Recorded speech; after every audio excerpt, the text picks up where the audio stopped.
देखो तो enthalpy of formation इनको डेल्टा एफ एच नोट से लिखेंगे और ये होगी एंथैल्पी ऑफ रिएक्शन। तो एंथैल्पी ऑफ रिएक्शन बराबर होगी समेशन ऑफ जितने भी टर्म्स हैं यहाँ पे उनके stoichiometric coefficients A into enthalpy of standard enthalpy of formation of products, standard enthalpy of formation of products. ये आई के तक ले रहे हैं हम, तो सबको आई तक ऐड कर देंगे इसमें आई टर्म्स। तो ये ए माइनस बी आई ये इनके स्टोक्योमेट्रिक कोएफिशिएंट हो गए। Enthalpy of formation of note, note लगा रखा है ऊपर, इसका मतलब स्टैंडर्ड है ये होगी enthalpy of formation of reactants. Products minus reactants का सम करना है बेटा टोटल, ठीक है। Yes yes sir. सर। ये है enthalpy of reaction, products minus reactants. अब देखो जो एंथैल्पी ऑफ फॉर्मेशन है, तो एंथैल्पी ऑफ फॉर्मेशन तुम्हारे को पता होनी चाहिए बेटा क्या है ये enthalpy of formation. Enthalpy of formation के लिए देखो एक सबसे बेसिक इसकी डेफिनेशन है जो याद रखनी है तुम्हारे को। क्या बोलेंगे standard enthalpy of formation when one mole of substance is formed from its constituting elements in their standard state. समझ गए? Yes sir. Yes sir. Standard enthalpy और स्टैंडर्ड स्टेट नहीं होगा तो स्टैंडर्ड हटा देंगे बस खाली कि it is the amount of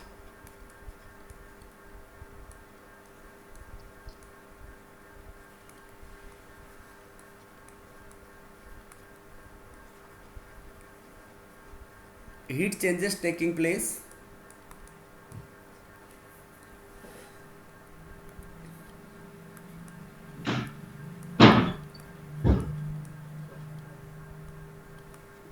when one mole of substance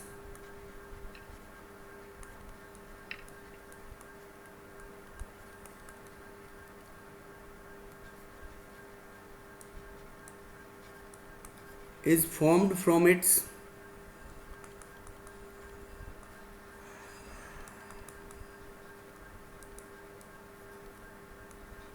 constituting elements in their standard state, उसको बोलेंगे स्टैंडर्ड एंथैल्पी ऑफ फॉर्मेशन।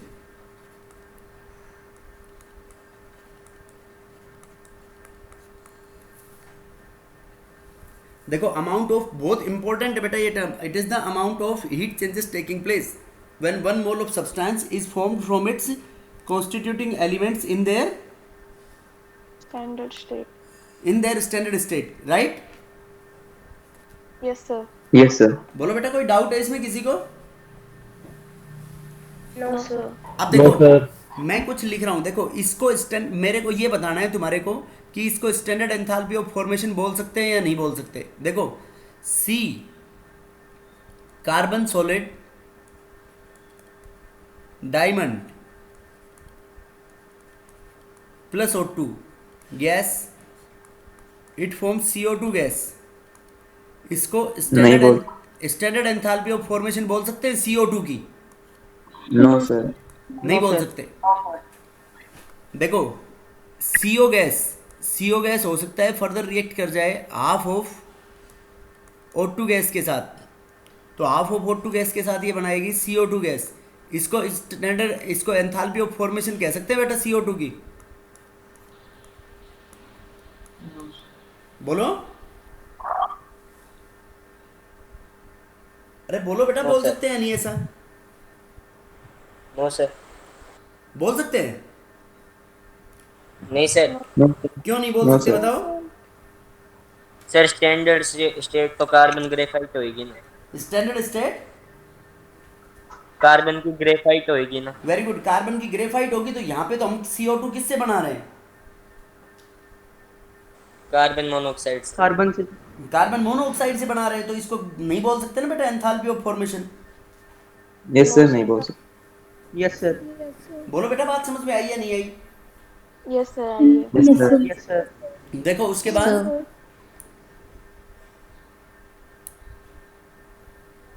अगर इसको कार्बन ग्रेफाइट कर दूं तो मैं कार्बन सॉलिड, ये हो गया ग्रेफाइट। तो स्टैंडर्ड स्टेट में ग्रेफाइट को लेना है आपको plus O2 Yes, gas, sir. इसको बोल सकते हैं standard enthalpy of formation of CO2, Yes, sir. Yes, sir. Yes, sir. इसको बोल सकते हैं। तो जब भी कभी तुम्हारे को CO2 बनाने की बात आए तो कौन सी रिएक्शन कॉन्स्टिट्यूट करोगे, ये रिएक्शन बनाओगे, ठीक है बेटा। Yes, sir. Yes, sir. Yes, sir. देखो standard enthalpy of formation of water H2 gas plus half O2 gas, it forms H2O liquid. बोलो इसको वाटर की फॉर्मेशन को बोल सकते हैं नहीं बोल सकते स्टैंडर्ड, Yes, sir. बोल सकते हैं। बोल सकते हैं इसको। Yes, sir. Yes sir. देखो ब्यूटेन ठीक है। बनाना है तो ब्यूटेन बनाना है तो ब्यूटेन बनाने के लिए देखो ब्यूटेन में 4 कार्बन होते हैं, Yes, sir. 4 कार्बन, ये कुछ भी नहीं दे रखा है तो ग्रेफाइट ही मानोगे आप, ठीक है। अब हाइड्रोजन कितने, C4H10 होता है तो 5 हाइड्रोजन, H2 sir. तो ये बन जाएगा C4H10 गैस। बोलो इसको standard enthalpy of formation of butane बोल सकते हैं क्या, Yes, sir. Yes, sir. Yes sir. बोल सकते हैं इसको। Yes, sir. Yes sir. Yes, sir. Yes sir. Benzene बनाना है, देखो बेंजीन का फॉर्मूला, पहले जो चीज़ बनानी है उसका फॉर्मूला पता होना चाहिए, फिर उसके कॉन्स्टिट्यूटिंग एलिमेंट्स ढूंढो। तो देखो बेंजीन का फॉर्मूला हो गया C6H6, Yes, sir. और ये भी ध्यान रखना कि बेंजीन अपने लिक्विड स्टेट में बनती है। तो देखो 6 तो C हो गए सॉलिड प्लस 3H2 गैस हो गए, Yes, sir. तो इसको बोल सकते हैं standard enthalpy of formation of benzene. Yes, sir. Yes sir. देखो SO2 की SO3 बनाना है अपने को, SO2 gas plus half of O2 gas. बताओ इसको SO3 की फॉर्मेशन बोल सकते हैं क्या,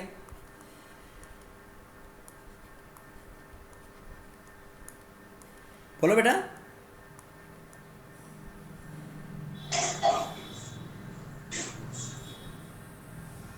अरे बोलो। Yes, sir. अरे No, क्या- sir. क्यों बोलेंगे बेटा, इसके कॉन्स्टिट्यूटिंग एलिमेंट्स देखो, इसके सल्फर हो गया और ऑक्सीजन हो गया, तो ऑक्सीजन तो अपने स्टैंडर्ड स्टेट में है, ठीक है, हाफ O2, लेकिन सल्फर SO2 स्टैंडर्ड स्टेट है क्या इसकी, No, sir. No, sir. H2SO4 बनाना है, जैसे मैंने ऐसे लिख दिया H plus 2H plus plus SO4 2 minus, तो इनसे मिलके बोलो H2SO4 बन जाएगा नहीं बनेगा। Yes, sir. तो इसको Yes, standard sir. Enthalpy of formation of Yes, H2SO4 sir, बोल yes, सकते हैं। Yes, sir. Yes sir. अरे सारी रात रामायण गाई, सुबह बोले अरे इसके कॉन्स्टिट्यूटिंग एलिमेंट्स देखो ना बेटा, एलिमेंट्स तो हाइड्रोजन है, सल्फर है, ऑक्सीजन है। सल्फेट मार्केट में मिलता है क्या, सल्फेट आयन ऐसे रखा हुआ, मैं क्यों बार बार लिख रहा हूं इनको, इसलिए तो लिख रहा हूं कि कम से कम आइडेंटिफाई करना, पहचानो उनको। देखो इसके कॉन्स्टिट्यूटिंग एलिमेंट्स होंगे H2 गैस स्टैंडर्ड स्टेट में, ऑक्सीजन 4 है वहां पे, एक सल्फर है, तो सल्फर होगा S8 की फॉर्म में लिखो या सल्फर सॉलिड लिखो इसको, प्लस ऑक्सीजन 2O2, इसको बोलेंगे standard enthalpy of formation of H2SO4।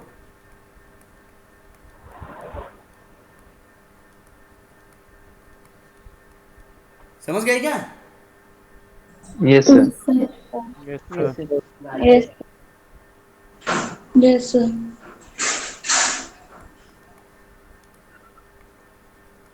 H2 gas plus Cl2 gas, देखो ध्यान से सोचना, 2HCl गैस बन जाएगी। बोलो इसको बोल सकते हैं स्टैंडर्ड एंथैल्पी ऑफ फॉर्मेशन।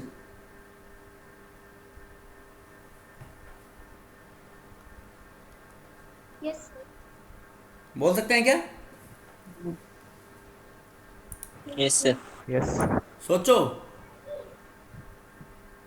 देखो डेफिनेशन भूल गए, it is the amount of heat changes taking place when 1 mole of substance is formed. दिख रही है क्या, Yes, sir.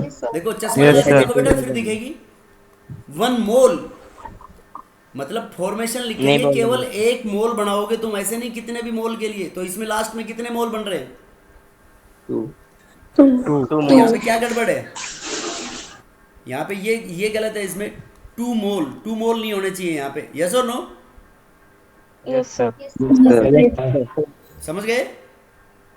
Yes, sir. Yes, sir. उसके बाद देखो इसी को अगर सही लिखना हो तो ऐसे लिखे, half H2 gas plus half Cl2 gas, तो 1 मोल ऑफ HCl बन जाएगा गैस का, इसको बोल सकते हैं। Yes, sir. Yes Yes, sir. बोलो बेटा, समझ में आया नहीं आया ये, और एग्जांपल्स बताऊं, बहुत हैं। Yes, sir. अरे बोलो, बता दो सर। बता दो सर। अरे कितने ही बनाए जाओ एग्जांपल, जिसका भी किसी की फॉर्मेशन, जैसे इथेनॉल बनाना है, देखो इथेनॉल, इथेनॉल क्या होता है, CH3, CH2 तो इसकी एंथैल्पी ऑफ OH फॉर्मेशन लिखनी है, बताओ क्या क्या होगा इसके constituting elements. C H C कितने हैं, 2, इधर 2C. बदल सकते हो, रिएक्टेंट की साइड में जितना भी बदलना है वो, प्रोडक्ट के अंदर हमेशा हमेशा हमेशा कितना रहेगा, प्रोडक्ट की साइड में ऑलवेज 1 मोल, प्रोडक्ट साइड में जो भी बना रहे हो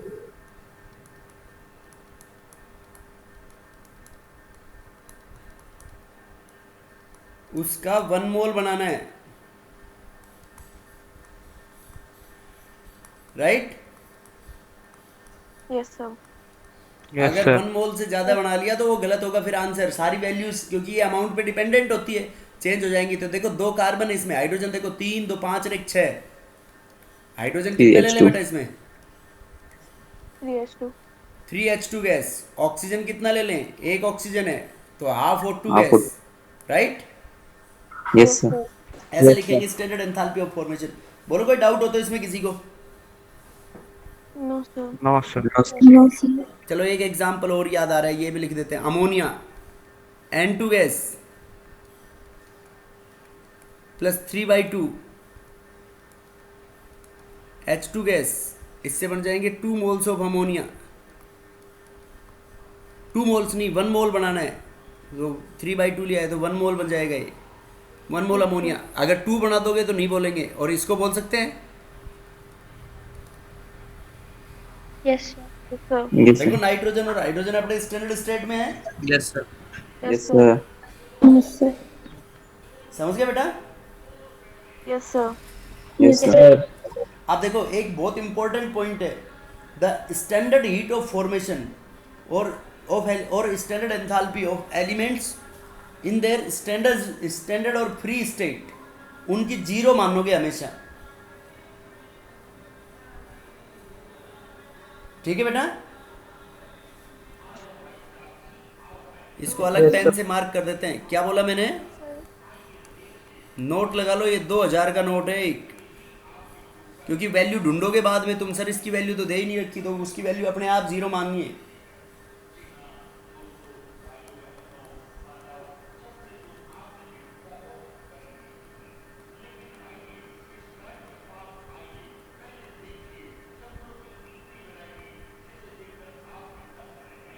standard heat of formation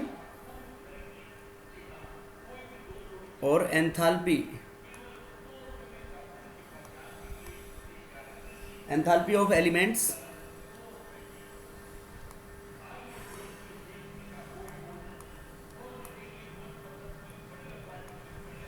in free और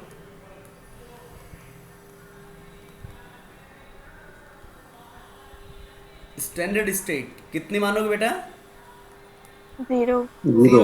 जैसे देखो कैसे, कौन होंगे इनके एग्जांपल्स, किन की एंथैल्पी ऑफ फॉर्मेशन 0 मानोगे, जैसे H2, Yes, sir. Cl2, Br2, I2, F2, N2, O2, समझ गए। Yes, sir. कोई भी एलिमेंट है जैसे आयरन, निकल एटसेट्रा, इन सब की एंथैल्पी ऑफ फॉर्मेशन क्या लोगे बेटा, जीरो। zero, बोलो क्लियर है या नहीं? फिर वो फॉर्मूला लगा दो अपनी एंथैल्पी ऑफ, तो अपन ये कह सकते हैं किसी की भी enthalpy of formation of compound will be equal to the standard enthalpy of that compound. देखो किसी भी कंपाउंड को हम बना रहे हैं कैसे, उसके कॉन्स्टिट्यूटिंग एलिमेंट से स्टैंडर्ड स्टेट में, तो देखो इन स्टैंडर्ड स्टेट में सब की एंथैल्पी जीरो होगी, yes sir, तो इन सब की जीरो होगी, तो एंथैल्पी ऑफ फॉर्मेशन ऑफ इस कंपाउंड, मान लो इस कंपाउंड की बनानी है, तो एंथैल्पी ऑफ फॉर्मेशन इस कंपाउंड की कितनी होगी, जो इस रिएक्शन की स्टैंडर्ड एंथैल्पी होगी उसी के बराबर होगी। yes sir, देखो कैसे,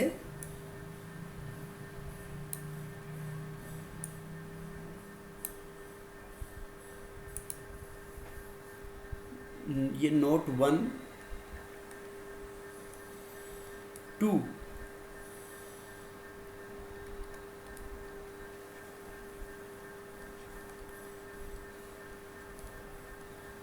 the standard enthalpy of formation of a compound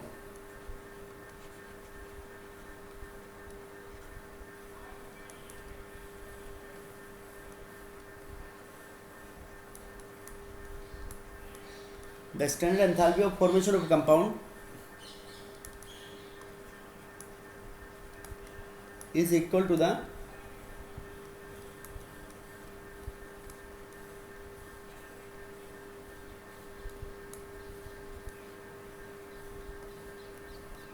standard enthalpy of that compound, उस कंपाउंड की स्टैंडर्ड एंथैल्पी के बराबर होगी। फॉर एग्जांपल देखो तुम्हारे को जैसे हाफ ऑफ नाइट्रोजन,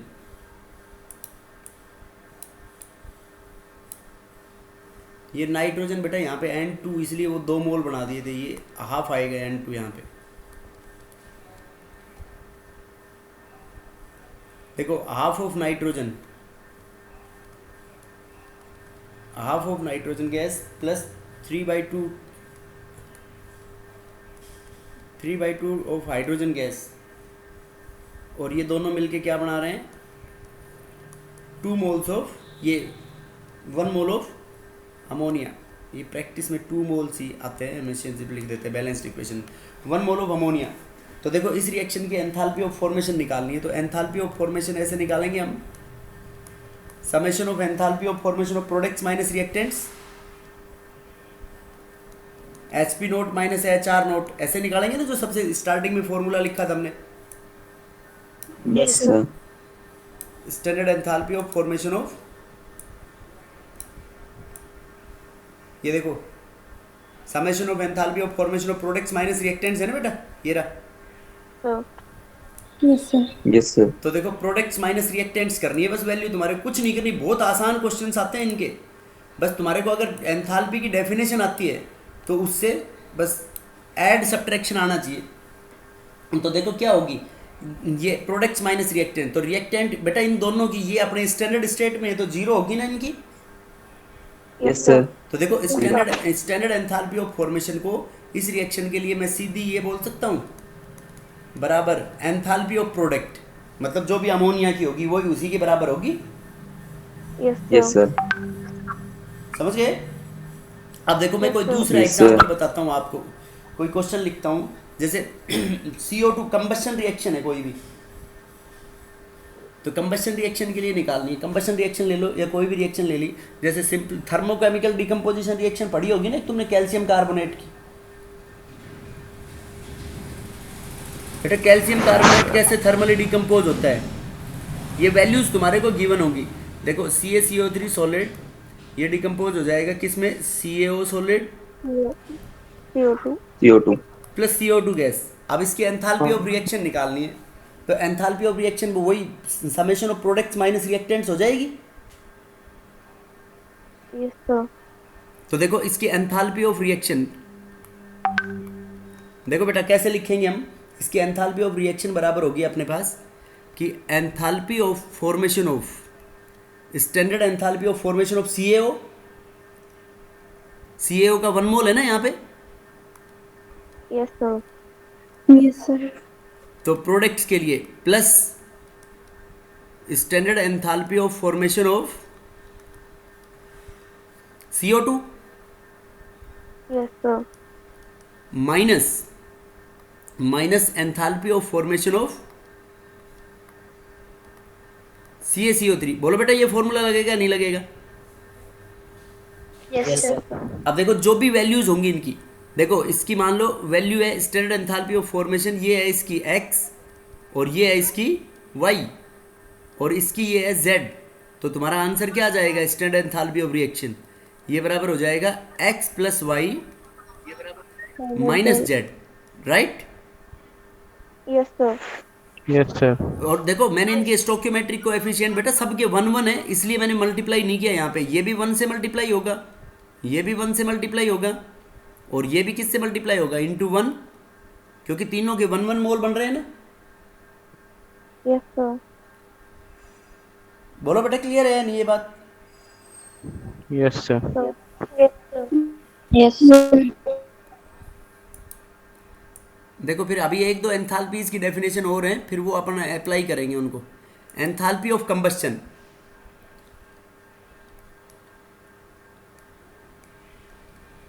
देखो नाम से पता चल रहा है, बताओ क्या होगी एंथैल्पी ऑफ कंबस्शन की डेफिनेशन? और नोट लगा देते हैं तो उसको One mole स्टैंडर्ड समझ combustion. जाना, एंथैल्पी ऑफ कंबस्शन। ठीक है बेटा, बताओ एंथैल्पी ऑफ कंबस्शन को कैसे रिप्रेजेंट करेंगे? ऐसे करेंगे, यहाँ पे C लगा देंगे, ये नोट लगा दिया तो स्टैंडर्ड एंथैल्पी ऑफ कंबस्शन। बोलो क्या होगी बेटा? ऐसे कह सकते हैं enthalpy of combustion it is the amount of heat evolve during combustion of 1 mole of substance. Yes, sir. किसी भी सब्सटेंस के 1 मोल को हम जलाएं, उसको जलाने के बाद हमारे को कितनी हीट इवॉल्व ऑब्टेन हो, उसको बोलेंगे enthalpy of combustion. Yes, sir. It is the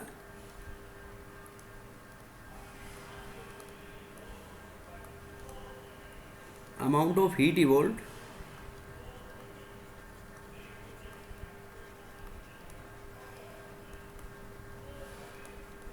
when 1 mole of substance is completely burnt.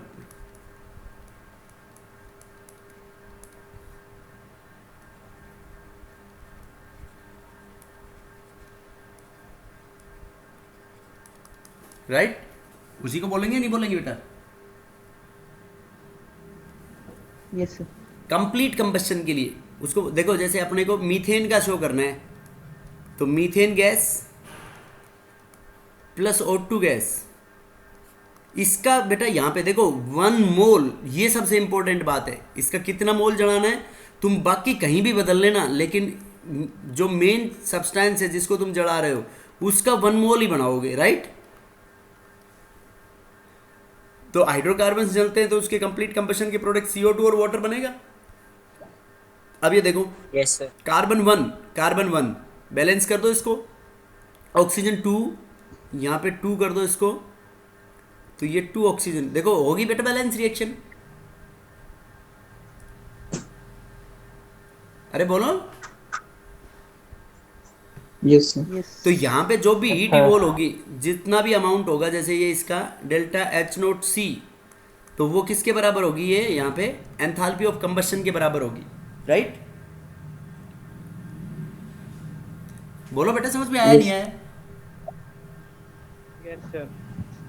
मतलब वो जो भी वैल्यू Yes, होगी, आप sir. उसमें ये नहीं कहेंगे कि तुम ये कहोगे सर कहाँ से आई ये वैल्यू, वो वैल्यू सब एक्सपेरिमेंटली डिटरमाइंड होती है।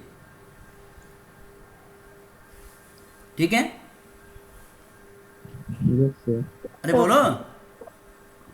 Yes. अब देखो कोई क्वेश्चन करते हैं अपन, Yes. इसको अप्लाई कैसे करेंगे? देखो कि मान लो 1 मोल बेंजीन का कंबशन होता है, 1 मोल बेंजीन का C6H6 कितने केल्विन टेम्परेचर पे? मैं एक सेकंड डाटा देखने के लिए कोई देखता हूँ।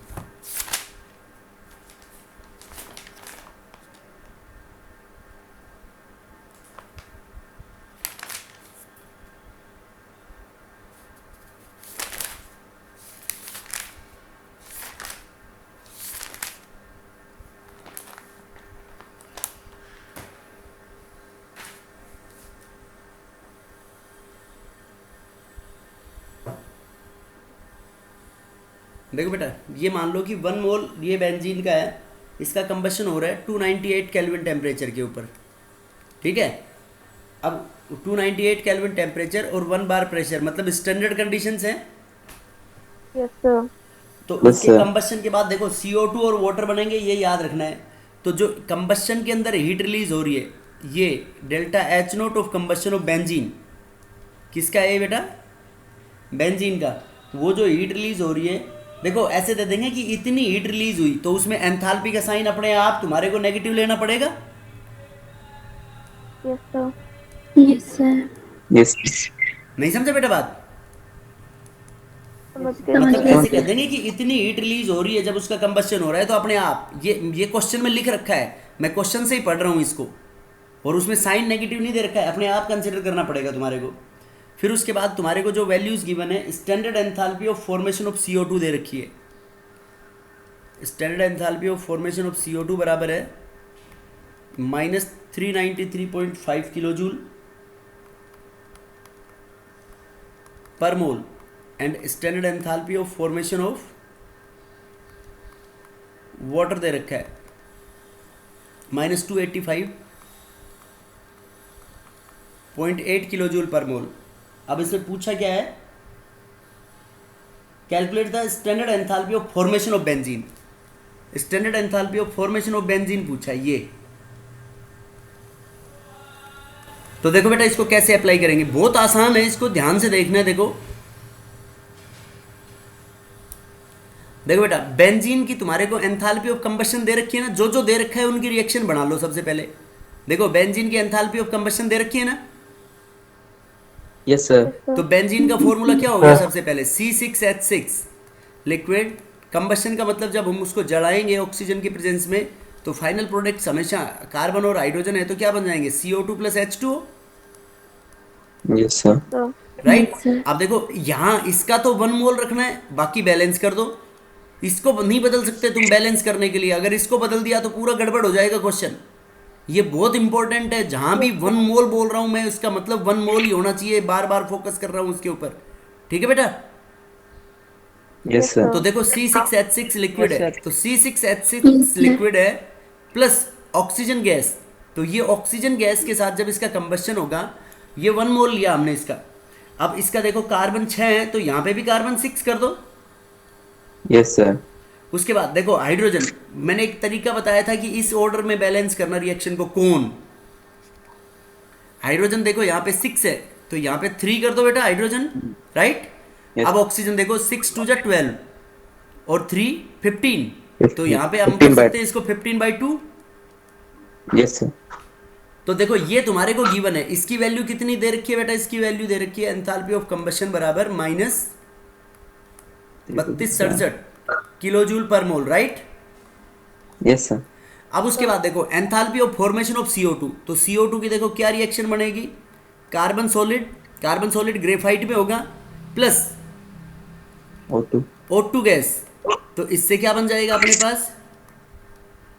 CO2 gas, right. Yes, sir. तो इसकी एंथैल्पी ऑफ फॉर्मेशन दे रखी है बेटा अपने पास -393.5 किलो जूल पर मोल।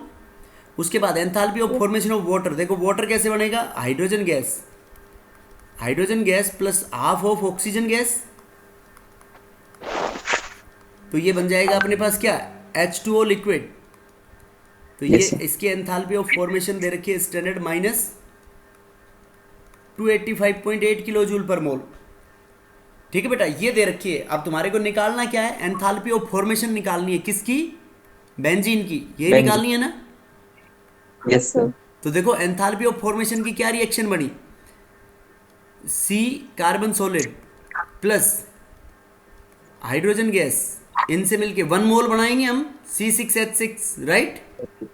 Carbon 6. तो 1 मोल बनाएंगे, तो यहाँ पे कार्बन को 6 करना पड़ेगा और हाइड्रोजन को 3 करना पड़ेगा। इस रिएक्शन की ये Yes. निकालनी है तुम्हारे को। अब देखो तुम्हारे पास इन 3 रिएक्शंस का डाटा अवेलेबल है, तो इन 3 रिएक्शन से सोचो, इस वाली रिएक्शन को, पहली रिएक्शन को, ये 1 2 3 4 2 3 4 को यूज करके 1 कैसे ला सकते हो बताओ? फिर सेकंड वाली को 6 से मल्टीप्लाई करके वेरी गुड। सेकंड को क्या कर दें? और- 6 से मल्टीप्लाई कर दें, मल्टीप्लाई बाई 6, और बोलो थर्ड को 3 से। थर्ड को, सेकंड को 6 से करते हैं, और थर्ड को 3 हाइड्रोजन चाहिए अपने को। वेरी गुड, इसको 3 से मल्टीप्लाई कर देंगे और ऐड कर देंगे सर इनको। इन दोनों को ऐड कर देंगे। फिर इन दोनों को ऐड करेंगे तो ये फिर 1 2 का तो कुछ बताया ही नहीं तूने। सर इसको तो रिवर्स करना पड़ेगा ना सर। तो इसको उल्टी करनी पड़ेगी। देखो अपने को बेंजीन प्रोडक्ट में चाहिए और यहाँ पे बेंजीन तो रिएक्टेंट में है, Yes, sir. Yes sir. तो प्रोडक्ट में चाहिए तो इसको उल्टी ले जानी पड़ेगी। और फिर देखो एक बार हिसाब लगाओ बेटा सारे। देखो इसको मैं माइनस कर रहा हूँ, फर्स्ट को माइनस माइनस माइनस माइनस, और ये माइनस माइनस क्या हो जाएगा बेटा, प्लस। Yes. प्लस। अब देखो इस रिएक्शन को हमने 6 से मल्टीप्लाई किया है, मैं ये 6 से मल्टीप्लाई कर रहे हैं तो 6, मैं इसको हटा रहा हूँ, 6 CO2। तो देखो कल हमने पढ़ा था कि अगर रिएक्शन को हम किसी भी स्टोइकियोमेट्रिक कोएफिशिएंट से मल्टीप्लाई या डिवाइड करेंगे तो enthalpy gets also changed in the same way. Yes sir. तो यहाँ पे ये एंथैल्पी भी 6 से मल्टीप्लाई होगी। Yes sir. देखो नेक्स्ट, इसको 3 से मल्टीप्लाई किया था तो 3H2, ये हो गया बेटा 3/2 3H2O, और एंथैल्पी भी किससे मल्टीप्लाई हो जाएगी, 3 से. 3 से। 3 से। अब देखो उसके बाद अपने को क्या करना है, उसको रिवर्स किया था तो देखो हिसाब लगाओ, ऑक्सीजन यहाँ पे 6 + 3/2 कितना हुआ, 15/2। कितना, 15/2। तो ये 15/2 माइनस का है, काट दूं मैं इसको, यस सर, रिवर्स करके कैंसिल हो जाएगा। रिवर्स कर दिया ना, माइनस लगा दिया हमने यहाँ पे, ये माइनस का है, ये 2 प्लस के हैं तो कट जाएगा net. Yes sir. Yes, sir. उसके बाद देखो ये CO2 6 माइनस का है और ये CO2 प्लस का है, कट जाएगा यस सर। 6 3H2O ये कट 3H2O जाएगा। माइनस का है, ये 3H2O प्लस का है, कट जाएगा। Yes, sir. उसके बाद देखो, उसके बाद कुछ भी नहीं कट रहा, तो अपनी नेट डिजायर्ड रिएक्शन आ जाएगी, नहीं आएगी, देखो लिखो 6C solid plus 3H2 gas, तो देखो वो बेंजीन C6H6 ये माइनस का है, उधर जाएगा तो प्लस का हो जाएगा, C6H6 लिक्विड। बोलो आ गई नहीं आई, देखो यही तो रिएक्शन बनानी थी, यहां से देखो इसको। Yes, sir. यस सर, आगे। अब इनकी वैल्यूज को बदल दो बेटा, ऐसे वैल्यूज को कर लोगे फिर। अब यस सर। बेटा इन दोनों वैल्यूज को तो ऐड कर देना और ये वैल्यू को इसमें से Minus. सब्ट्रैक्ट कर देना। Yes, sir. Yes, sir. बोलो बेटा कर दोगे या नहीं ऐसे क्वेश्चंस। यस सर, कर लो। Yes, sir. ये एंथैल्पी ऑफ फॉर्मेशन और एंथैल्पी ऑफ कंबशन की टर्म्स में इसके करेंगे क्वेश्चंस की बहुत सारी प्रैक्टिस करेंगे अभी, लेकिन कुछ और डिफरेंट एंथैल्पीज है वो हम डिस्कस कर लेते हैं 1 by 1। नहीं, Yes, sir. Yes sir. Next Yes, sir. Enthalpy of combustion के बाद, एंथैल्पी ऑफ कंबशन हो गया, एंथैल्पी ऑफ फॉर्मेशन हो गया, एंथैल्पी ऑफ रिएक्शन। रिएक्शन कैसे निकालेंगे हम, वही प्रोडक्ट माइनस रिएक्टेंट्स कर देंगे, रिएक्टेंट। ठीक है बेटा। Yes, sir. Yes sir. कोई डाउट इसमें किसी को। अब देखो नेक्स्ट है थर्ड अपने पास एंथैल्पी ऑफ न्यूट्रलाइजेशन। इन दोनों में कोई डाउट हो तो बता दो। No sir. तो third is the No, sir.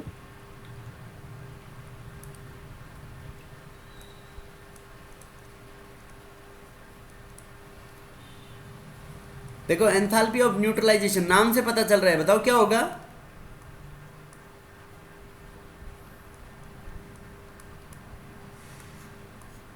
बोलो बेटा न्यूट्रलाइजेशन का मतलब क्या होगा।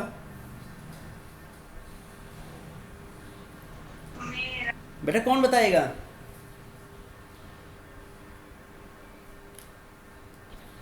तो प्रोडक्ट सोल्ट और वाटर होगा।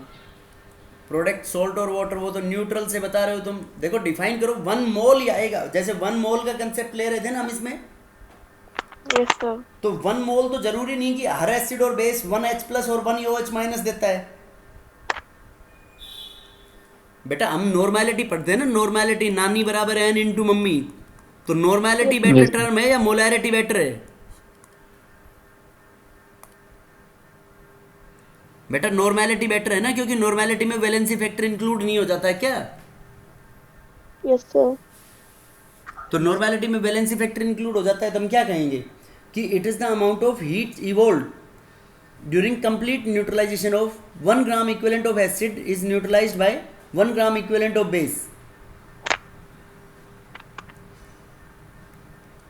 when heat change is taking place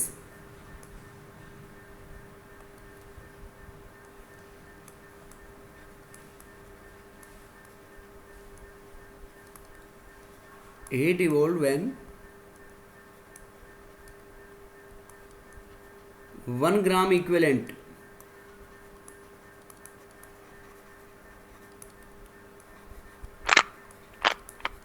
of acid is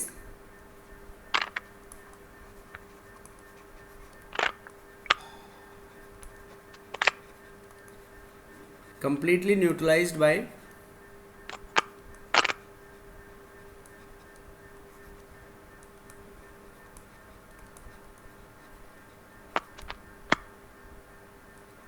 1 gram equivalent of base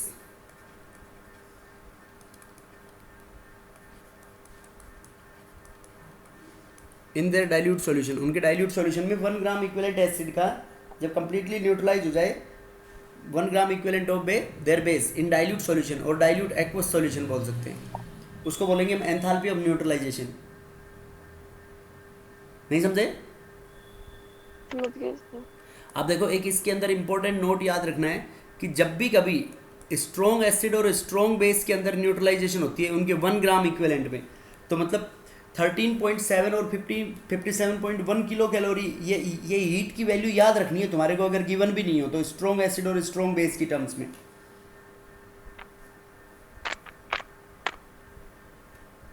देखो क्या बोलेंगे कि 1 ग्राम इक्वेन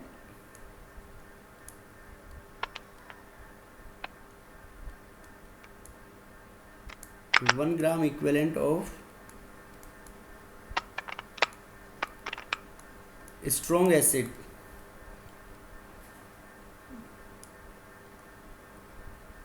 when 1 gram equivalent of strong acid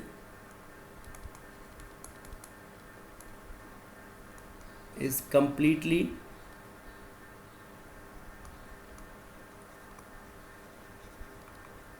neutralized by 1 gram equivalent of strong base, मतलब स्ट्रॉन्ग एसिड और strong base है बेटा, तो दोनों के जब 1 ग्राम इक्विवेलेंट न्यूट्रलाइज होते हैं तो अपने पास 57.1 किलो जूल पर मोल नहीं बोलेंगे इसमें, पर इक्विवेलेंट विल बी रिलीज्ड, इतनी हीट एनर्जी रिलीज होगी। और कैलोरी की टर्म्स में फिर उसको कन्वर्ट कर सकते हो, किलो कैलोरी, इसको 4 से डिवाइड कर दो, नहीं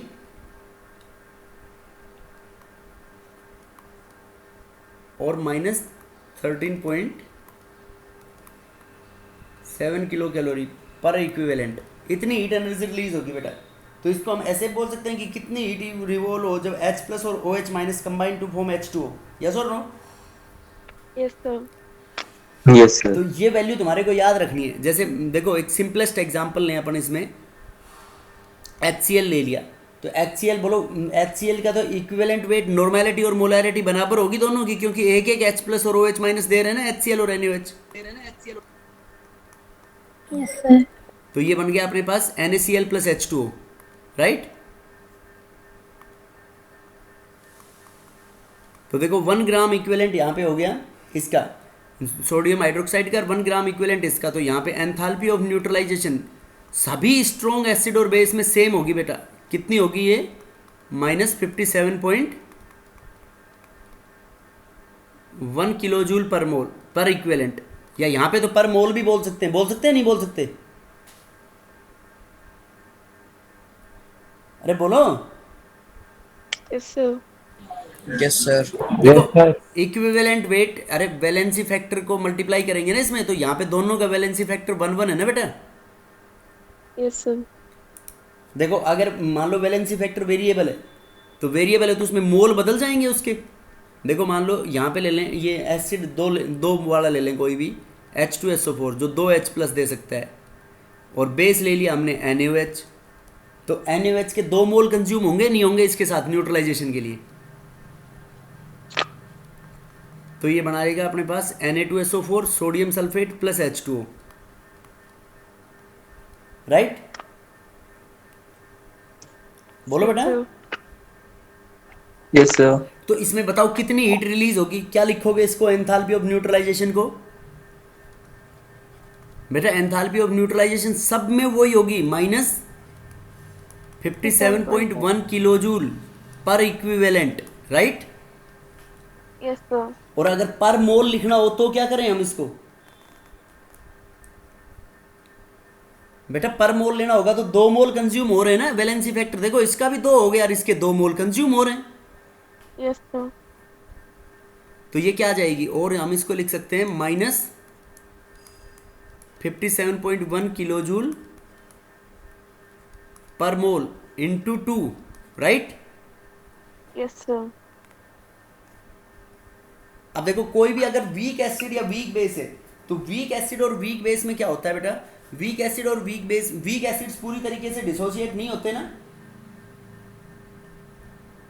No, sir. Yes, sir, नहीं होता. Weak acids ionizes to a या डू नॉट आयनाइज कंप्लीटली.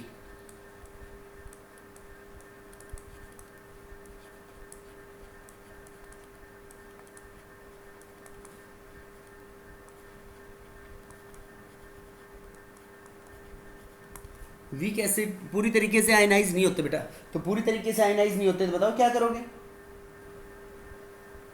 देखो उसके अंदर कुछ ये जो हीट माइनस साइन है, तो इस माइनस साइन का मतलब ये हुआ ना कि ये एनर्जी रिलीज हो रही है, Yes, sir. यस और नो? तो Yes, sir. Yes, sir. इसमें से जो हीट रिलीज हो रही है,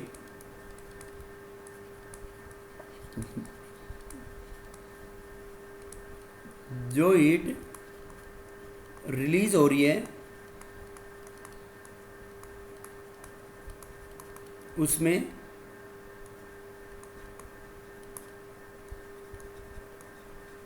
कुछ अमाउंट में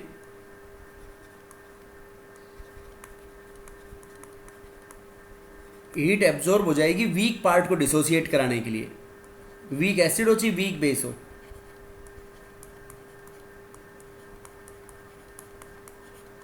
हीट एब्जॉर्ब हो जाएगी वीक पार्ट के आयनाइजेशन में. बोलो बेटा बात समझ में आई या नहीं आई? मतलब अगर स्ट्रॉन्ग एसिड स्ट्रॉन्ग बेस तो वो होते हैं, देखो स्ट्रॉन्ग एसिड जो पूरी तरीके से H+ देते और स्ट्रॉन्ग बेस जो पूरी तरीके से OH- देते, Yes, sir. ठीक है? तो वो मतलब जो भी होनी चाहिए वैल्यू उससे कम आएगी या ज़्यादा आएगी? कम आएगी, क्योंकि जो भी हीट रिलीज हो रही है उसमें से कुछ अमाउंट ऑफ हीट क्या हो जाएगी बेटा? एब्जॉर्ब हो जाएगी. किस में एब्जॉर्ब हो जाएगी? जो वीक पार्ट है उसका डिसोसिएशन करवाने के लिए. नहीं समझे? Yes, sir. देखो एसिटिक एसिड वीक एसिड होता है, ऑर्गेनिक एसिड CH3COOH. अब एसिटिक एसिड की रिएक्शन कराएं हम NaOH के साथ, तो तुम्हारे अकॉर्डिंग जो हीट ये सॉल्ट बन जाएगा इसमें CH3COO negative Na positive plus H2O. तो इसके अंदर जो हीट है माइनस 57 पॉइंट जो भी थी माइनस 57.1 किलो जूल पर मोल नहीं आएगी इसमें. मतलब enthalpy of neutralization will not be equal to minus 57.1 kilo joule per mole. इससे कम आएगी ज़्यादा आएगी? बोलो बेटा. कुछ अमाउंट में ये जो वीक एसिड है और ये स्ट्रॉन्ग बेस है, तो इस वीक एसिड को डिसोसिएट करवाने में आयनाइज करवाने में काम आ जाएगी, तो इससे वैल्यू हमेशा कम आएगी वीक पार्ट को डिसोसिएट करवाने के लिए. तो इसकी जो वैल्यू होती है इस रिएक्शन की एंथैल्पी ऑफ न्यूट्रलाइजेशन कितनी होती है? इसकी वैल्यू होती है -55. ये वैल्यूज याद रखने की जरूरत नहीं है तुम्हारे को. -55.2 किलो जूल पर मोल. तो बताओ कुछ अमाउंट में इसमें से ये सब्ट्रैक्ट कर लो, तो ये सब्ट्रैक्ट करोगे तो कितना आएगा? ये 1.9 आएगा. तो Yes, sir. 1.9 हीट कम किस लिए होगी कि इतनी हीट एब्जॉर्ब हो गई CH3COH के